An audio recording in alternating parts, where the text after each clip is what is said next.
Hi, I'm Dan Patrick, and this is The Final Exam. Big Talk, Small Walk asks, thinking about starting a sports podcast, any advice? Well, Big Talk, I would say get a really good microphone. Also, what is your podcast about? What separates you from everybody else? Because a lot of people say, I'm going to do a sports podcast. You got to have direction, and you got to make sure what you're doing is something different than anybody else. Because you just talking sports on a podcast probably isn't going to be successful. But if you narrow it down and you find something that is your niche, then you got a chance to be successful.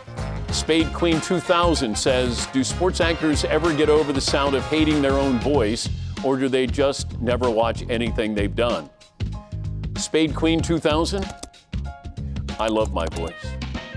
Question from Who Do You Think You Are? I Am asked, where do sports anchors come up with the catchphrases, like in Fuego?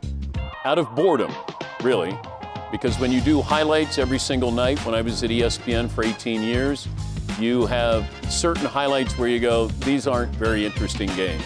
Therefore, you might have in Fuego, which means on fire, or you can't stop him, you can only hope to contain him. But all it is we were trying to have fun with one another while hopefully entertaining you. A real Will McElvoy asked, what happens when live news breaks on air? Are there just like people behind the camera waving their hands or something? No. If there's breaking news, chances are you have somebody who says, get on the set. Usually you'll have an earpiece, an IFB, and they'll give you some information. They break into programming and say, we have breaking news here. And then you give the information as much as you can, and you throw it back to, and now we resume Judge Judy. Colonel Umbus says, I wonder if sports broadcasters prepare chit-chat for if the game is a blowout. Yes, you do. You have stories that you can always go to. Most of your play-by-play and color guys have been together for a long time, so they can have a couple of stories that they probably talked about while having dinner. But yes, Al Michaels, Chris Collinsworth, when they would do games, they would always be ready, and just in case there was a blowout.